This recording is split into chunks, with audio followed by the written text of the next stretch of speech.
Hello नमस्कार दोस्तों, आप सभी का हमारे YouTube channel PTF IAS academy में स्वागत है। बहुत बहुत अभिनंदन है सभी लोगों का। तो जैसा कि हम लोग डेली का मतलब जो सीरीज़ है ये वाला जो चल रहा है आपके सामने, करंट अफेयर्स BPSC टीचर के लिए हो जाएगा और बहुत सारे एग्ज़ाम है उसके लिए भी बहुत इम्पोर्टेंट हो जाता है। 70 BPSC के लिए बहुत इम्पोर्टेंट हो जाता है। तो चलिए हम लोग शुरुआत करते हैं, प्रारंभ करते हैं। और करंट अफेयर्स के लिए हम तो यही कहते हैं आपसे कि अगर अभी भी टाइम आपके पास है सिविल सर्विस के लिए, तो एक मैगज़ीन का और एक न्यूज़पेपर का अध्ययन ज़रूर करें। लाइफ को बदल के रख देता है। सफलता अगर हासिल करना है, अगर आप चाहते हैं कि करंट अफेयर्स में आपका पकड़ बने, तब आपको रोज़ का न्यूज़पेपर पढ़ना होगा और साथ ही साथ जो मंथली जो सटीक किताबें हैं, जो सटीक मैगज़ीन है, या तो प्रतियोगिता दर्पण कहें या क्रॉनिकल कहें, उसे पढ़ना चाहिए। बहुत सारे सोर्स हैं आपके पास। तो चलिए हम लोग शुरुआत करते हैं। नेक्स्ट हमारा जो सवाल है 101 हो जाता है, 101 नंबर सवाल है। चलिए देखते हैं हम लोग। हाल ही में 72वीं मिस यूनिवर्स 2023 है ना, पूछा जा सकता है कि हाल ही में 72वीं मिस यूनिवर्स 2023 का खिताब जो है किसने जीता। 2023 का खिताब किसने जीता, कौन सा, तो 72वीं। क्रम भी याद रखना ज़रूरी है। 72वीं मिस यूनिवर्स 2023 का खिताब किसने जीता, ये सवाल हो सकता है आपसे पूछा जाए। तो ये हो जाएगा सेनिस प्लासियोस नाम है इनका, है ना। सेनिस प्लासियोस नाम हो जाता है, जो आप इन्हें देख सकते हैं। इन्होंने ही 2023 में मिस यूनिवर्स का खिताब जीता है। मिस यूनिवर्स का खिताब इन्होंने ही जीता है। जैसे हम लोग यहाँ पे देख सकते हैं, पूछा जा सकता है आपसे कि कहाँ के रहने वाली हैं, तो ये देखिए निकारागुआ हो जाएगा, है ना। निकारागुआ की 23 वर्षीय टीवी होस्ट और मॉडल सेनिस प्लासियो ने 72वीं मिस यूनिवर्स 2023 का प्रतियोगिता जो है उन्होंने जीता, है ना। तो ये निकारागुआ की रहने वाली है। और मिस यूनिवर्स 2022 जो है आर बोनी ग्रेबियल ने उन्हें ताज पहनाया, क्योंकि पीछे वाले जो लोग होते हैं जो जीते रहते हैं, वहीं अपना ताज सामने अगले वाले को जो जीतते हैं उन्हीं को पहनाते हैं। इसके अलावा रिक्की कोले मिस नीदरलैंड जो पहली ट्रांस वुमेन के रूप में शामिल हुई, यह इम्पॉर्टेंट है आपके लिए, बहुत ज़्यादा इम्पॉर्टेंट है, भी हो जाता है। इसके अलावा रिक्की कोल और मिस नीदरलैंड जो पहली ट्रांसजेंडर, है ना, ट्रांस वुमन के रूप में शामिल हुई है, ये इम्पोर्टेंट है आपके लिए। नेक्स्ट नंबर सवाल हो जाएगा। देखिए हाल ही में 37वें राष्ट्रीय खेलों की पदक तालिका में शीर्ष स्थान किसे मिला है। पदक तालिका में पहला स्थान या शीर्ष स्थान किसको मिला है हाल ही में, कौन सा, तो 37वें राष्ट्रीय खेलों की पदक तालिका में पूछा जा रहा है कि पहला स्थान किसको प्राप्त हुआ है। आंसर क्या हो जाएगा, बी हो जाता है। महाराष्ट्र को यह पहला जो सम्मान है प्राप्त होता है, महाराष्ट्र को। इम्पोर्टेंट कुछ फैक्ट है। श्यामा प्रसाद मुखर्जी इंडोर, है ना, श्यामा प्रसाद मुखर्जी इंडोर स्टेडियम गोवा में है। कभी कभी हो सकता है आपसे पूछ ले। श्यामा प्रसाद मुखर्जी इंडोर स्टेडियम जो है गोवा में है। वहीं 37वां राष्ट्रीय खेलों का समापन हुआ है। 37वां राष्ट्रीय खेलों का समापन हुआ है। इसमें 80 स्वर्ण पदकों के साथ कुल 228 पदकों के साथ महाराष्ट्र जो है पहला स्थान पे हासिल किया है, पहला स्थान को हासिल किया है। यानी कि 80 स्वर्ण पदकों के साथ कुल 228 पदकों के साथ अगर देखा जाए तो महाराष्ट्र जो है पहले स्थान प्राप्त किया। नेक्स्ट हम लोग देखेंगे हाल ही में, है ना, हाल ही में भारत के कैग गिरीश चंद्र मुर्मू को किस लेखा परीक्षक पैनल का उपाध्यक्ष नियुक्त किया है। इम्पोर्टेंट है आपके लिए, बहुत ज़्यादा पूछा जा सकता है। हाल ही में भारत के कैग जो है गिरीश चंद्र मुर्मू को किस लेख परीक्षक, है ना, पैनल में या पैनल का उपाध्यक्ष नियुक्त किया गया, तो तो ये हो जाते हैं यूएनओ के परीक्षक जो पैनल है, इसी का उपाध्यक्ष इन्हें नियुक्त किया गया। भारत के नियंत्रण एवं महालेखा परीक्षक, जिसको हम लोग कैग कहते हैं, गिरीश चंद्र मुर्मू को 2024 के लिए, है ना, 2024 के लिए संयुक्त राष्ट्र लेखा परीक्षक पैनल का उपाध्यक्ष बनाया गया है। इम्पॉर्टेंट है, उपाध्यक्ष बनाया गया है। भारत के कैग गिरीश चंद्र मुर्मू ने न्यूयॉर्क में संयुक्त राष्ट्र के मुख्यालय में आयोजित बाहरी लेखा परीक्षकों के पैनल के 63वें सत्र में भाग लिया है ना, 63वें सत्र में भाग लिया है। चलिए नेक्स्ट हम लोग देखेंगे, ये हो जाएगा।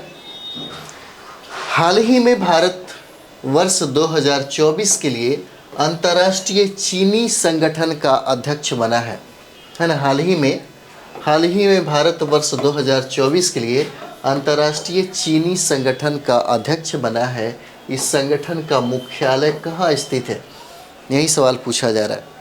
इस संगठन का मुख्यालय कहाँ है, तो ये आपका लंदन हो जाएगा, लंदन हो जाता है। आंसर डी है, इसका मुख्यालय लंदन होगा। चलिए नेक्स्ट हम लोग देखेंगे यहाँ पे, अंतर्राष्ट्रीय चीनी संगठन जिसका मुख्यालय लंदन में है। भारत को वर्ष 2024 के लिए अंतर्राष्ट्रीय चीनी संगठन ने अध्यक्ष बनाने की घोषणा की और अंतर्राष्ट्रीय चीनी संगठन के कुल 87 देश सदस्य इसमें शामिल हैं। अंतर्राष्ट्रीय चीनी संगठन में कुल 87 देश हैं जो इसके सदस्य हैं। चलिए नेक्स्ट हम लोग देखेंगे, 105 हो जाएगा। 105 कहता है कि हाल ही में 105 है, हाल ही में एसबीआई ने अपना ब्रांड एम्बेसडर किसे बनाया है। हाल ही में, कभी कभी ब्रांड एम्बेसडर से भी सवाल पूछे जाते हैं। ब्रांड एम्बेसडर जो है यहाँ से सवाल पूछे जाते हैं, इसलिए ब्रांड एम्बेसडर भी अच्छे तरीके से रिवाइज करना होगा। पूछा जा रहा है कि हाल ही में एसबीआई ने अपना ब्रांड एम्बेसडर किसे बनाया है, तो ब्रांड एम्बेसडर जो है एमएस धोनी को बनाया गया। आंसर क्या हो जाएगा, सी हो जाता है। एसबीआई ने अपना ब्रांड एम्बेसडर एमएस धोनी को बनाया। चलिए नेक्स्ट इंपॉर्टेंट फैक्ट हम लोग देखेंगे। भारतीय स्टेट बैंक ने, है ना, एसबीआई ने क्रिकेट के दिग्गज महेंद्र सिंह धोनी को अपना आधिकारिक ब्रांड एम्बेसडर नियुक्त किया है, घोषणा करके इसको बनाया है।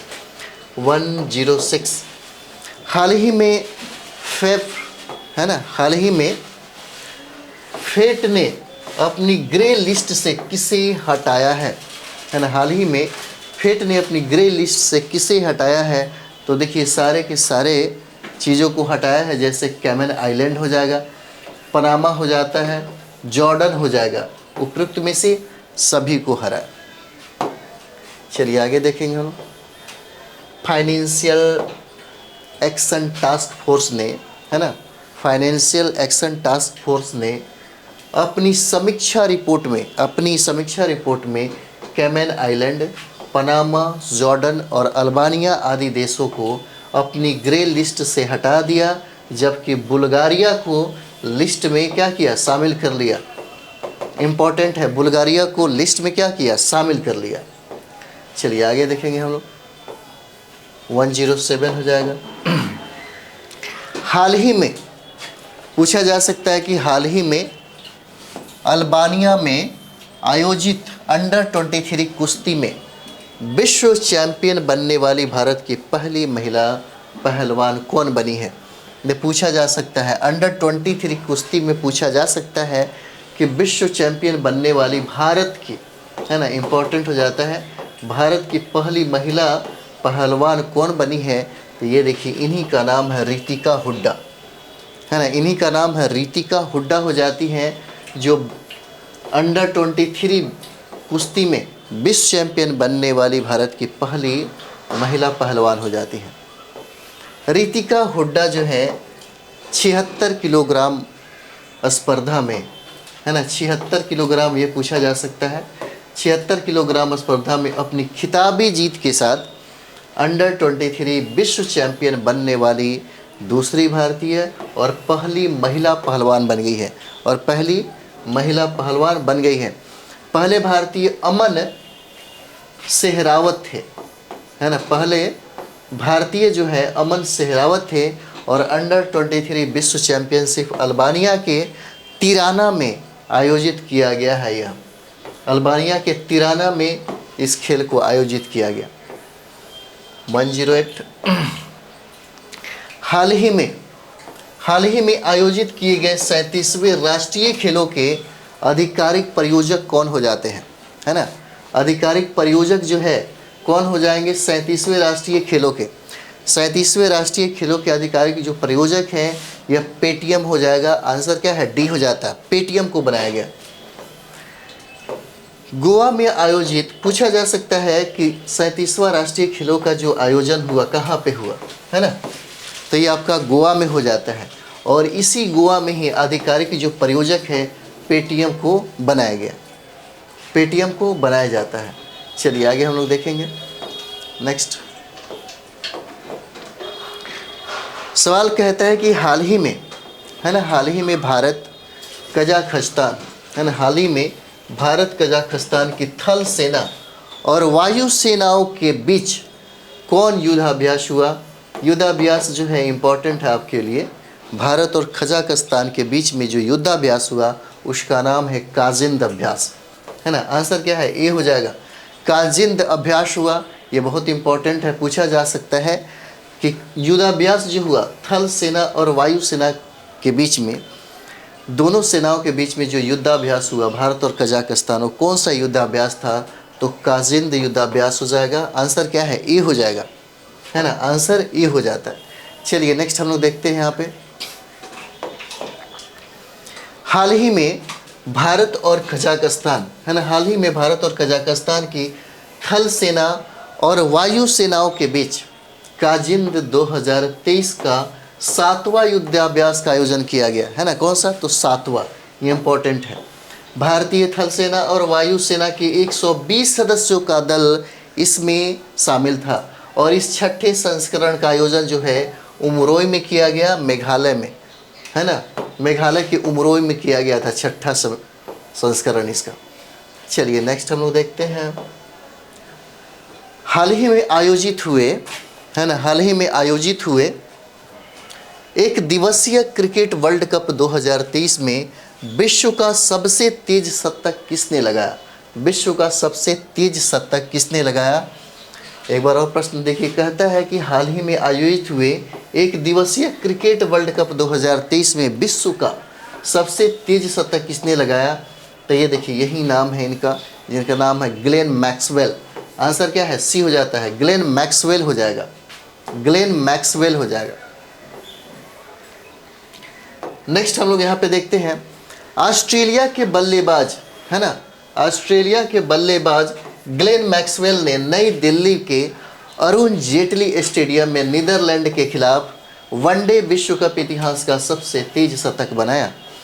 मैक्सवेल ने 40 गेंदों में शतक बनाया, जो वनडे क्रिकेट में चौथा सबसे तेज वर्ल्ड कप, है ना, चौथा सबसे तेज वर्ल्ड कप का सबसे तेज शतक रहा है, चौथा।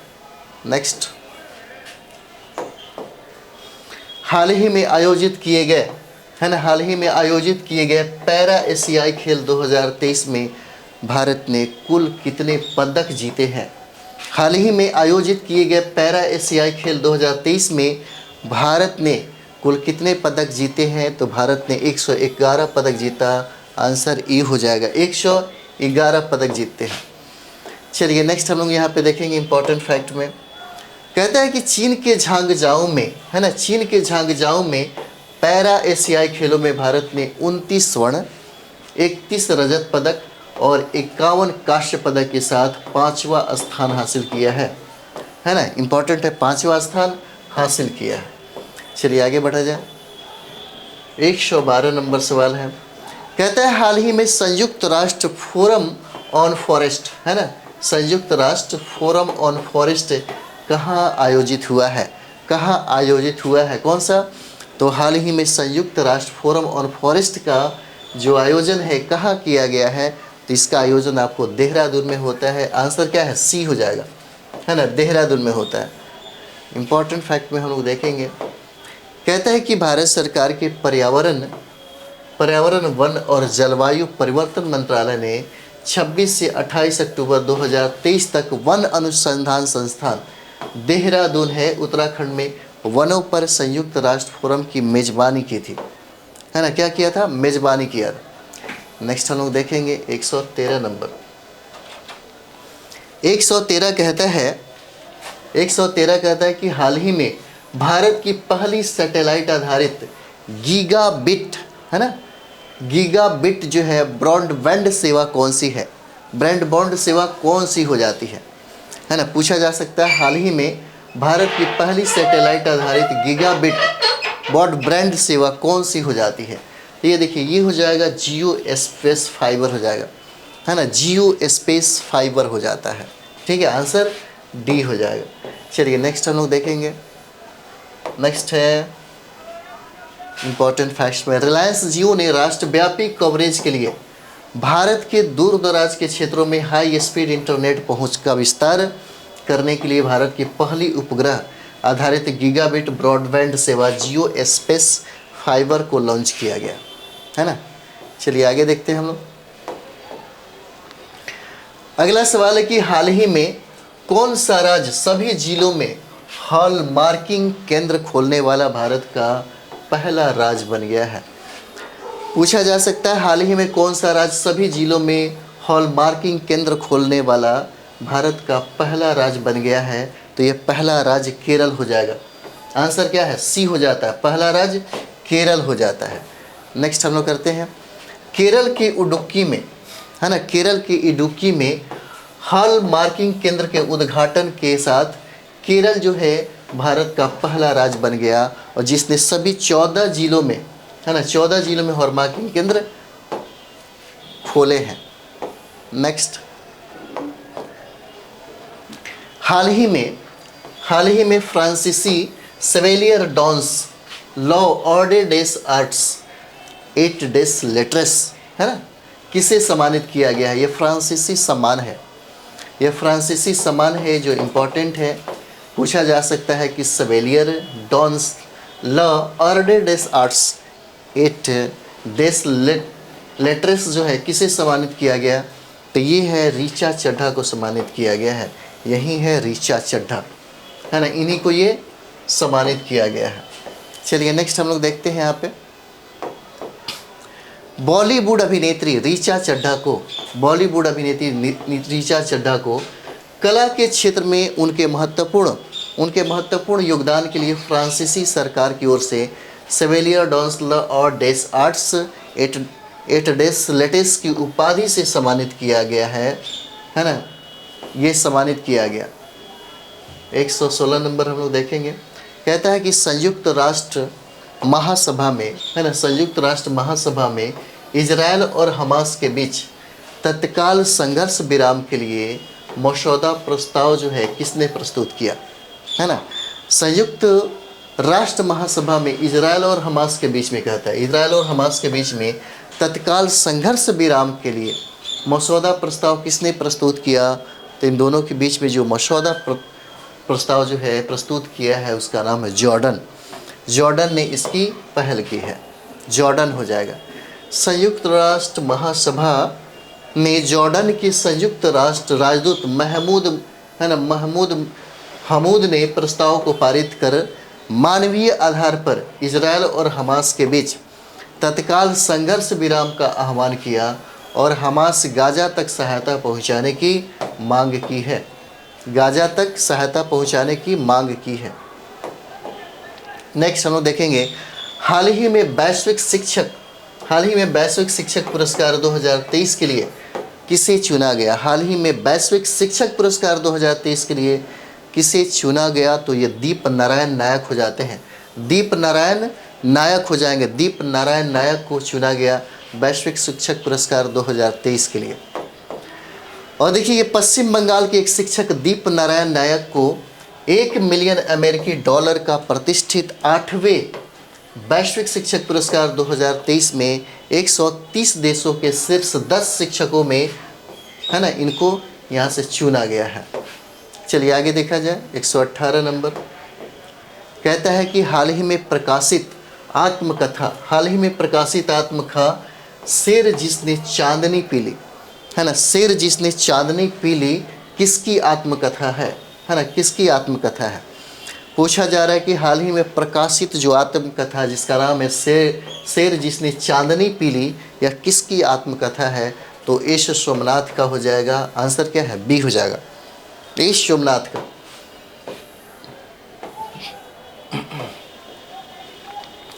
इसरो अध्यक्ष हैं ये, जिनका नाम है एस सोमनाथ, है ना, इसरो के अध्यक्ष हैं एस सोमनाथ ने अपनी आगामी मलयालम, ये भी पूछा जा सकता है किस भाषा में है, तो मलयालम आत्मकथा जिसका शीर्षक, है ना, नीलावु कुदीचा सिंहांगल है, ठीक है, जिसका अनुवाद शेर जिसने चांदनी पीली ये हो जाता है। चलिए आगे बढ़ा जाए। 19 नंबर सवाल हो जाएगा। हाल ही में भारत की पहली ऊर्ध्वाधर पवन सुरंग कहाँ स्थापित किया गया है ना, कहाँ स्थापित की गई है। पूछा जा सकता है कि हाल ही में भारत की पहली ऊर्ध्वाधर पवन सुरंग जो है कहाँ स्थापित किया गया, तो इसे हिमाचल प्रदेश में स्थापित किया गया है। आंसर ए हो जाएगा, हिमाचल प्रदेश में, ठीक है। चलिए नेक्स्ट हम लोग देखते हैं। यहाँ पे कहता है कि भारतीय सेना ने, है ना, भारतीय सेना ने हिमाचल प्रदेश के बकलोक में, है ना, बकलोक में स्पेशल फोर्सेस ट्रेनिंग स्कूल में अपनी पहली वर्टिकल विंड टनल स्थापित की है। और भारतीय सेना के प्रमुख जनरल मनोज पांडे ने वर्टिकल विंड टनल का उद्घाटन किया है ना, इसका उद्घाटन किया। चलिए नेक्स्ट हम लोग देखते हैं। हाल ही में चर्चा में रही, है ना, हाल ही में चर्चा में रही, इसका नाम है मेबेला वैक्सीन का संबंध किससे है। मेबेला वैक्सीन का संबंध है किससे हो जाता है, मेबेला का VVI है, और यह खसरा और रूबेला से हो जाएगा। आंसर ए है, खसरा और रूबेला से हो जाता है। भारतीय प्रतिरक्षा वैज्ञानिकों ने खसरा और रूबेला से बच्चों के बचाव के लिए MR वैक्सीन, है ना, मेबेला वैक्सीन जारी किया। और मेबेला वैक्सीन 2 खुराक वाली इंजेक्शन वाली वैक्सीन है, जहां पहली खुराक 9 महीने की उम्र में दी जाती है, वहीं दूसरी खुराक जो है 16 से 24 महीने की उम्र में दी जानी है। चलिए नेक्स्ट हम लोग देखेंगे। यहाँ पे हाल ही में संविधान दिवस कब मनाया गया, है ना, संविधान दिवस जो है कब मनाया गया, VVI है 26 नवंबर को संविधान दिवस मनाया जाता है। 26 नवंबर को संविधान दिवस मनाया जाता है। चलिए नेक्स्ट हम लोग करते हैं कि 26 नवंबर 2023 को 73वां, है ना, 73वां संविधान दिवस मनाया गया। और संविधान सभा ने 26 नवंबर 1949 के दिन संविधान को औपचारिक रूप से स्वीकार किया है। और जो 26 जनवरी 1950 से क्या हुआ, यह संविधान लागू है। 122 नंबर है, कहते कि हाल ही में पहला ग्लोबल, है ना, हाल ही में पहला ग्लोबल प्रोफेशनल अकाउंटेंट्स कन्वेंशन कहाँ हुआ, कन्वेंशन कहाँ हुआ, तो यह आपके गांधीनगर में हो जाता है ना। आंसर क्या है, ए हो जाता है, गांधीनगर। 24 से 26 नवंबर 2023 को, है ना, 24 से 26 नवंबर 2023 को इंस्टीट्यूट ऑफ चार्टर्ड अकाउंटेंट्स ने महात्मा मंदिर कन्वेंशन सेंटर गांधीनगर गुजरात भारत में पहला ग्लोबल प्रोफेशनल अकाउंटेंट्स कन्वेंशन आयोजित किया। थीम है कनेक्टिविटी द ग्लोब, है ना, क्रिएटिंग वैल्यू हो जाता है इसका। चलिए नेक्स्ट हम लोग देखते हैं। 23 नंबर हो जाएगा। यहाँ पे कहता है कि हाल ही में फिक्की का अध्यक्ष किसे नियुक्त किया गया, है ना, इंपॉर्टेंट है आपके लिए, बहुत VVI है। फिक्की का अध्यक्ष किसे नियुक्त किया गया, तो अनीश शाह को नियुक्त किया गया है। आंसर सी हो जाएगा, अनीश शाह को। चलिए हम लोग देखते हैं, यहाँ पे इंपॉर्टेंट फैक्ट है। कहते हैं कि भारत की सबसे पुरानी और सबसे बड़ी उद्योग संस्था federation of India chambers of commerce and industries ने अपने निर्वाचित अध्यक्ष के रूप में अनीश शाह को नियुक्त किया। और अनीसा फिकी के अध्यक्ष के रूप में शुभ्रकांत पांडा की जगह लेंगे, है ना। नेक्स्ट हम लोग देखेंगे यहाँ पे 24 नंबर, कहता है कि हाल ही में भारत नेपाल ने, है ना, हाल ही में भारत नेपाल ने कौन सा संयुक्त युद्धाभ्यास किया है, इंपॉर्टेंट है।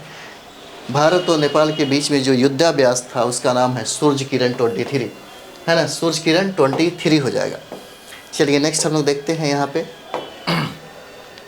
संयुक्त सैन्याभ्यास। संयुक्त सैन्याभ्यास सूर्य किरण के 17वें संस्करण में भाग लेने के लिए 334 कर्मियों वाली नेपाल सेना की टुकड़ी भारत पहुंची है और यह युद्धाभ्यास पिथौरागढ़ में, पूछा जा सकता है, उत्तराखंड में हुआ। पिथौरागढ़ उत्तराखंड में हुआ। चलिए नेक्स्ट हम लोग देखेंगे यहाँ पे, कहता है कि हाल ही में बीबीसी की 100 सबसे प्रेरक और प्रभावशाली वीमेन सूची 2023 में कौन शामिल है, कौन शामिल हो जाते हैं, कौन सा। तो हाल ही में बीबीसी की 100 सबसे प्रेरक और प्रभावशाली वीमेन सूची, महिलाओं की सूची में कौन कौन लोग शामिल हैं। तो यहाँ देखिए उपयुक्त में से सभी हो जाएगा, दिया मिर्जा, हरमनप्रीत कौर और आरती कुमार राव हो जाते हैं, ठीक है। चलिए यहाँ पे हम लोग देखते हैं बीबीसी ने 2023 की विश्व की सबसे प्रेरक और प्रभावशाली 100 महिलाओं की सूची जारी की है, जिसमें 4 महिलाएं शामिल हैं। अभिनेत्री दिया मिर्जा है, क्रिकेटर हरमनप्रीत कौर है और फोटोग्राफर आरती कुमार राव हैं और तिब्बती बौद्ध हैं ज्योतिर्मयी तेंजिंग पाल्मो, ठीक है। तो चलिए यहीं पे इसको रहने देते हैं, फिर आगे हम लोग इसके बाद बढ़ेंगे, है ना, क्योंकि ये डेली का डेली लगातार जारी रहेगा। तो चलिए हम लोग मिलते हैं नेक्स्ट वीडियो में। थैंक यू वेरी मच आप सभी लोग।